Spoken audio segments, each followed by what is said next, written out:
Okay, it's time for a new pickups video. And as you can see, it's of a mysterious package. Now, for me, this particular item, it actually holds a dear place to my heart in the sense of it's an item that I had as a young teenager. And this particular item I got given it for Christmas. And I totally forgot about it over the decades. And it was only maybe the last couple of months that I was browsing around on the internet, as you do, and then I saw the item online, and then it kind of flooded back a lot of memories for this particular product.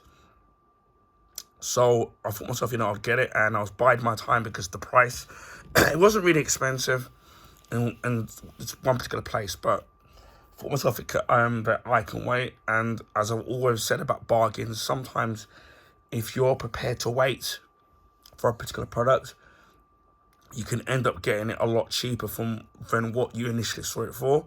And I pretty much found it nearly half the price of what the initial place that I saw it at that was selling it. So I'm extremely chuffed. I think I've got an item from this place before. I think it was, which I don't think I've uploaded yet. It's Justice League Dark, the animated movie, and I got that from the same seller. So without further ado, we shall unbox this item. But yeah, it does bring back, it did bring back a lot of memories, this particular product. So I'm really kind of looking forward to seeing this product again. Well, it's a little bit different, the format in which I found this item in. So wow, and as you can see, it's of an album, and it's The Greatest Hits of 1989, which is quite a while ago. And this particular album itself, I was given this for Christmas, obviously in the year of 1989, but the version of what I had was a cassette. Obviously, this is obviously the precursor to the CDs. Now, cassettes were really, really great because you could buy blank cassettes, or tapes as we call them, and obviously there were various different qualities. And the only annoying thing about the tapes is sometimes if you were playing them on your hi-fi system or radio, sometimes the actual tape itself would actually get stuck in the actual rolls, in the actual tape thing itself, and you had to carefully try to take it out without snapping the actual tape. And then what would end up happening is that the tape would end up being a bit frizzed, and sometimes it would play. It would once you rewind it and fast forward and play it, it would straighten back out again, and the sound quality would be pretty much how it normally is. And sometimes it would be a little bit distorted, but that's the thrills of what you get with buying tapes, cassette tapes at the time. But obviously they were the cheaper format at the time. Obviously prior to that they were records. Obviously now, after that you had CDs, and obviously now everything is all available online with streaming, especially if, one, you have internet access, whether it's at home, or two, if you've got internet access when you're walking around and about wherever you happen to be. But one of the things that you can't beat with physical media is, especially if you get anything secondhand, they're really cheap to get. And then two, there are a lot of albums that I've had on CD, stroke tape, where unfortunately they're still not available on any streaming platform, whether it's remix albums or remix CDs of a particular artist or song. And that's the only thing for me that I do find a bit annoying, or a bit that you can't beat having the physical actual media of that particular item. So yeah, I'm pretty glad I found this. Now,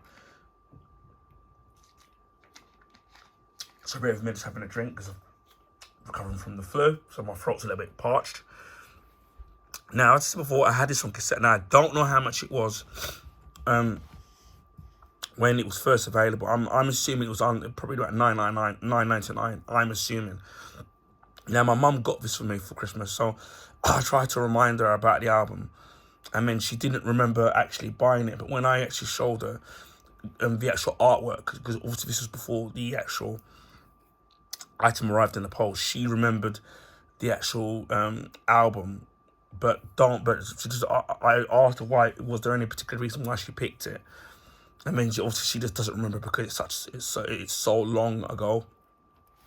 Now the funny thing is that when it did come through the post, the postman that was delivering, not my regular postman, it was somebody that a postman I've never seen before. He tried to fit it through my letterbox, which, as you can see, it's a double CD, and you can see that I don't honestly see how that would fit. There's a little bit of a crack there, but I can glue that back, so it's not really a problem. But yeah, as I said before, I remember playing this album a lot and having it, obviously playing it on my hi-fi system, because that was back when it was really popular to have hi-fi systems. Now, obviously, you've got speaker systems and your iPhones and whatnot where you can play it through. But yeah, I do miss those days. But as I said before, my version of it was the cassette. Now, these were the greatest hits of 1989, and it contains 30 top 10 hits. And on the front, it shows you some of the artists. So you got Jive Bunny, Gloria Estefan, Bobby Brown, Fine Young Cannibals, Bros, Mike and the Mechanics, and many more. Now, at the time, was my favourite artist and song of 1999, believe it or not, was by the artist Bobby Brown, and I think the song on this is Every Little Step, and that's when that released in 1989. Although a quick bit of trivia about that is most people don't realise is that the video version of the Bobby Brown hit Every Little Step is actually a remix. The actual original version of it is on his second album, Don't Be Cruel, and it's a very, very different mix.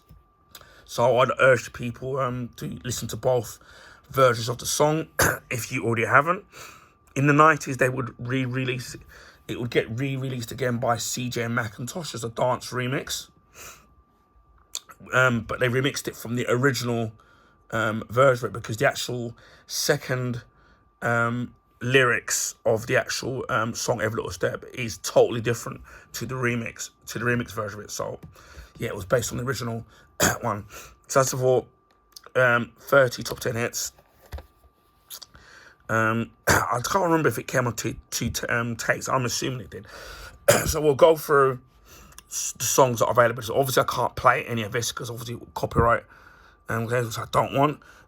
And the first, as you can see this, let me see if I can turn on the light, an extra light. Oops.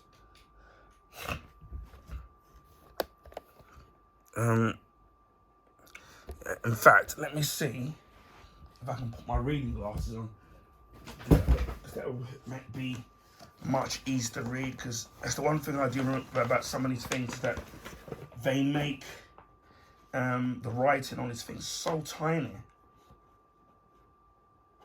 So we should whip out your glasses. Okay. And it's been maybe a bit fuzzy, hopefully. Yeah, we'll get to the focused.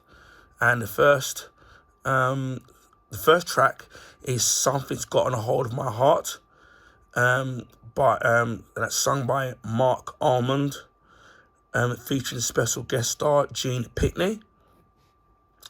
The second track on disc 1 is Americanos. That's by Holly Johnson.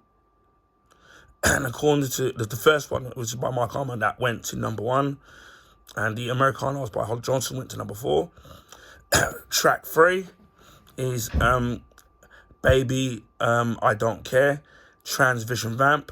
And that went to number 3, and I remember that group. Track 4, Wait, by Robert Howard and Kim Mazel.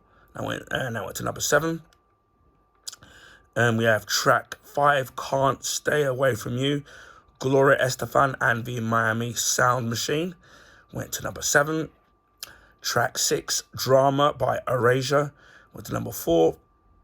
Track 7, Waiting for a Star to Fall, Boy Meets Girl, and that went to number 9.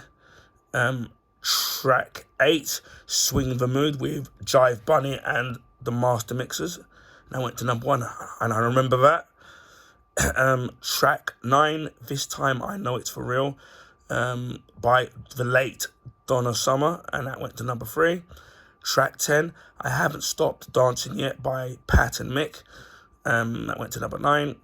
Track 11, That's the Way Love Is, by a group called 10 City, and that went to number, can't even see it, it's number 8. Funny enough, right, there's a Bobby Brown song called That's the Way Love Is. That just reminded me there. Track 12, License to Kill by Gladys Knight. That went to number 6, and that was the theme track to the James Bond film License to Kill. Track 13, Hold Me in Your Arms by Rick Ashley, and that went to number 10. Help, Bananarama, and I can't even read that at all, and that went to number 3. Track 15, Ferry Cross the Mersey by The Christians, Holly Johnson, Paul McCarthy, Jerry Madison, and The Stock Atkin and Waterman, and I went to number 1. Now we move on to disc 2, and number 1, Pump Up the Jam, Technotronic featuring Fella, that went to number 2. Track 2, Cuddly Toy by Roachford, and I went to number 4. Absolutely love that track. That's an absolute really good classic rock track. So if you're into like classic 80s rock, you'll definitely would love that. Track 3, She Drives Me Crazy by the Fine Young Cannibals. That went to number 5. Again, another classic track. Every Little Step by Bobby Brown, and that went to number 6. Again, that's going to be the remix version of the actual track, not the original from Don't Be Cruel. And that went to number 6, as I said. Track 5, Bring Me Edelweiss by Edelweiss, and that went to number 5. Track 6, 4 Letter Word by Kim Wilde, that went to number 6. Track 7, I'd Rather Jack, the Reynolds Girls, that went to number 8. Track 8, Fine Time by Yaz, that went to number 9. Track 9, The Living Years, Mike and the Mechanics, that went to number 2. Track 10, Requiem, the London Boys, that went to number 4. Track 11, Baby I Love the Way by Baby I Love Your Way from Freedom Bird, The Will to Power, that went to number 6. Track 12, Beg Your Pardon, Con, that went to number 5. Track 13, The Time Warp, Damien, went to number 7. Cat Among the Pigeons by Bros went to number 2. And track 15, Blame It on the Boogie, Big Fun, and that was track 4. And the CD and the cassette were distributed by Telstar, which I have no idea if they're still around. It is, as of at the time, yeah, I was right. At the time, it was available on a double LP. Obviously, that's Records to You and Me, and was available as a double cassette as well. So all 3 formats had it on the double formats. So that's kind of great there. The thing, as of all, the place that I saw it originally at, I saw it on Music Magpie. Was selling it for £4.05, and then I ended up buying it from this place called Awesome Books, and it ended up paying £2.50 from eBay, and included free delivery. So that's kind of great. Obviously, this being quite old, I'm not surprised there's going to be a little bit of damage to it. There's a little crack there, but I can easily repair that, and it probably won't get any worse anyway. So we'll take a look in the inside of the actual case itself to see if there's any damage or any inlays showing you the actual artist.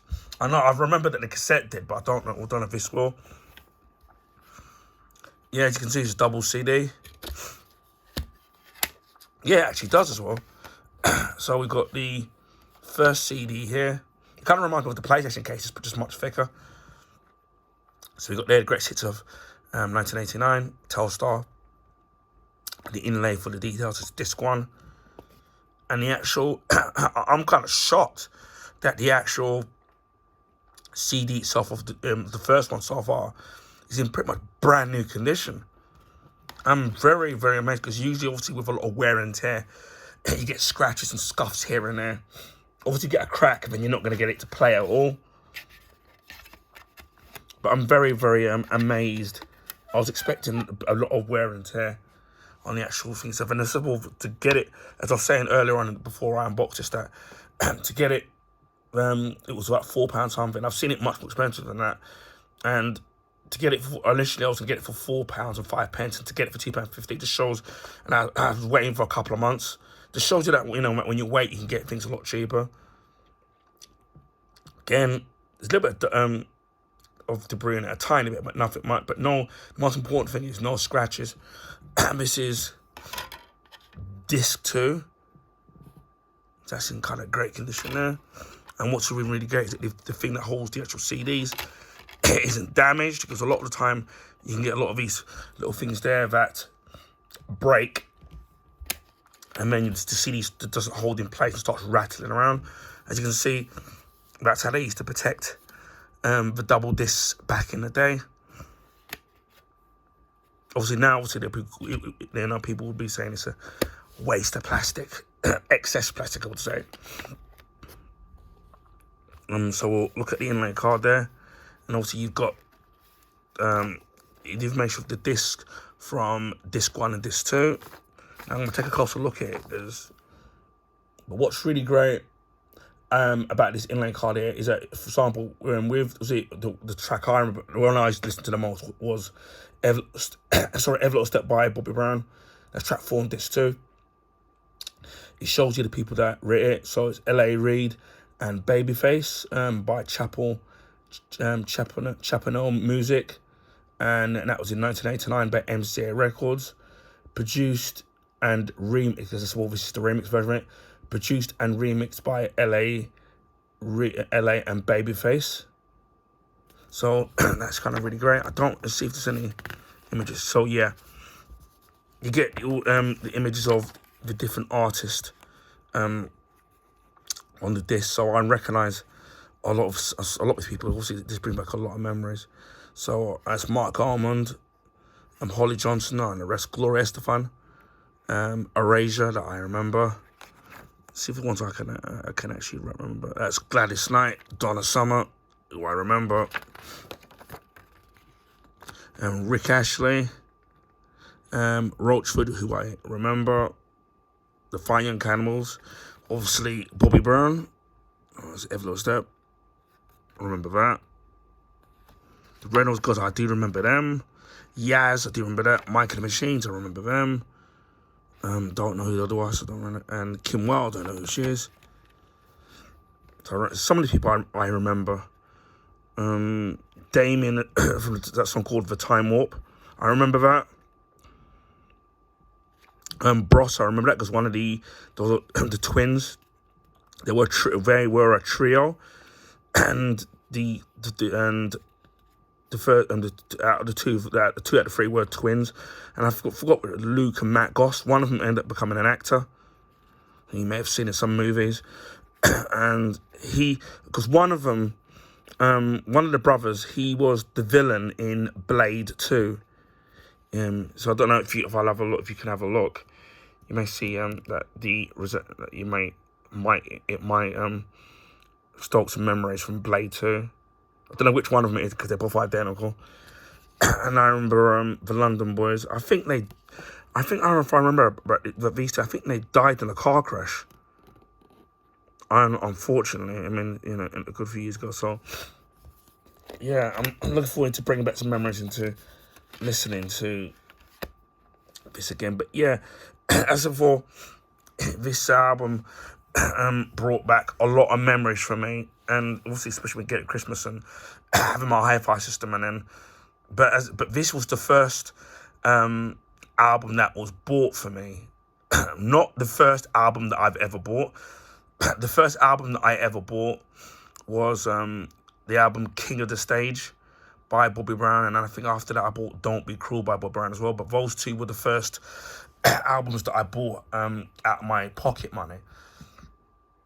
But this album was the very first album that I was actually given from somebody other than myself. So yeah, for me, it's a lot of nostalgic memories, and that's one of the reasons why for me that I wanted to kind of re-buy the album again, because as for it holds a lot of memories, and playing this over Christmas and listening to all the different, because all usually I used to listen to soul and R&B, and what was great about this compilation albums is that you got you get a variation of different music genres, which was kind of really great, being able to listen. I mean, the one thing about tape is that if there's a particular song that you didn't like, it was very you had to fast forward the tape until you got to the very end and try to fast forward and rewind and get it to the right at the beginning of the particular track that you wanted to listen to. But obviously these days everything is available on a streaming platform, but certain albums, whether it's albums by certain artists or compilation or remix CDs and stuff, aren't available on things like Spotify or Apple Music. So, you know, sometimes that's why physical media can be really great. But yeah, I'm really kind of, it's really nice to have a little bit of a piece of my childhood nostalgia back. Well, a little bit different, obviously, with it being a CD, not a cassette. But yeah, who knows? Maybe if I do find a cassette version, I might actually buy it and then just put that down as a little bit of piece of nostalgia. But this is the next best thing for me, because I haven't got a tape deck anymore. But anyway, I hope people found this informative and liked the trip down memory lane. Well, for me anyway, it was as I said before, it brings back a lot of memories of the year 1989, and you know, and Christmas, and that was when most of my family were all alive, and things like my grandmother was alive at that time, and it was just such a special time, and when the world wasn't so divisive and so angry and so hateful and you know, outraged about other things. And I think that's one of the reasons why certain things like this, I like having a piece of that history and nostalgia back, because it's just remembering the times when things weren't so kind of stressed out and outraged. And obviously this is before before the internet and all that social media came in. So for me, a much more simpler, civilized time. Anyway, I hope people found this video informative. Please feel free to share your friends and family. If you can give this video a thumbs up, I would highly appreciate that. That will allow people to find my YouTube channel and content on YouTube recommendation page. This is because of the YouTube algorithms favor the bigger YouTubers, so their channel and content gets advertised on the YouTube recommendation page. So I would highly appreciate that. If you already haven't, consider subscribing to my YouTube channel. If you want to see stuff like this and other stuff that's on my YouTube channel, there's various different amounts of content that are available. Just before Christmas, we hit over 500 YouTube subscribers. So that I highly appreciate, and a big thank you to the subs, old and new. I really appreciate it from the bottom of my heart. We're currently nearly on the cusp of 600 subs. So hopefully we can get some new subs and push past that mark. The next big milestone will be 1,000 subs, so that's still a long way to go, but I know that we'll get there in time. And it just leaves me to say, wherever you are in the world, please stay safe, and I'll speak to you again on the next video. Bye for now.